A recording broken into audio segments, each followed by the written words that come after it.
سلام و وقت بخیر دوستان نازنین. امید که خوب و خوش و سرحال باشین. عزیزا ما براتون میخوایم یک توضیحات مختصر درباره یک سرمایه گذاری که مثلا میای $5,000 سرمایه گذاری میکنه.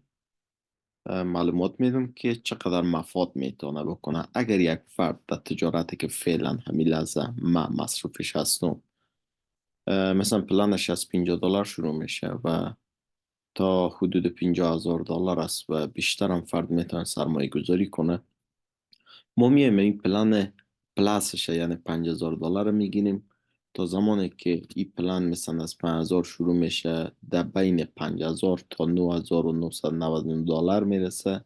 ایچی از پلان پلاس است و اگر این میره $10,000 میرسه، پلان چی میشه؟ رولار هست اما یک نام داره. و اینجا ببینیم نظر به سرمایه گذاری فیصدی یا درصد روزانه برای ما و شما تفاوت میکنه. یک فرد اگر $50 تا $4,999 سرمایه گذاری کنه، روزانه کمپانی برش 1.6% میده. اگر از 5,000 به بالا سرمایه گذاری میکنه یا 5,000 خالص سرمایه گذاری میکنه، 1.9% برش درآمد میده. اگر 10,000 به بالا سرمایه گذاری میکنه یا 10,000 سرمایه گذاری میکنه، 2.2%. یعنی یک فرد فرض کنیم چند میده؟ در حدود $5,000 سرمایه گذاری میکنه. $5,000 که سرمایه گذاری کنه، فیصدی $5,000 50 می باشه و ایره برش میده روزانه چند؟ 1.9%، که روزانه میشه چند؟ $95. و این ضرب چند میشه؟ 120 روز میشه و جمله برش میده 1,400 $11,400. که در خود پلان هم میریم سعی میکنیم. فرض کو یک فرد میخواد پلان $5,000 را سرمایه گذاری کنه. اینی پلان 50,000 است. روی اینوست میزنیم روی $5,000 و ما اینجا نوشته میکنیم $5,000. $5,000 از طریق USDT TRC20 یا هر شبکه‌ای که شما بخواید میتونید سرمایه گذاری کنید.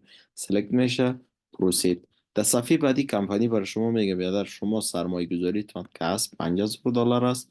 روزانه پر دی یا روزانه دیلی براتون پرداخت میشه $95 و توتال ریترن که برای شما میده $11,400 است. دوستای دیگه که شما در تجارت میاریم مستقیم کمیشن از طریق لینک خودتان است 6% و باینری پلان هم 10% است. شروع از این پلان اگه شما می لحظه میخوایم پرداخت کنیم 10 جنوری 2024 شروع میشه و 26 جون 2024 در مدت 120 روز ختم میشه.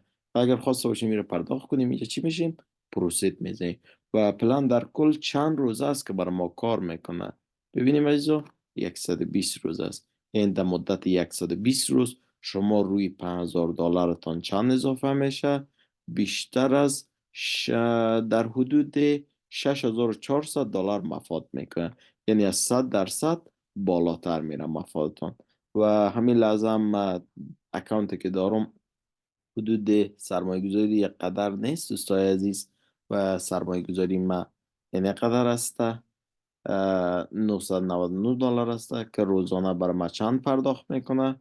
روزانه بر ما دوستای عزیز پرداخت میکنه بخش اینکم.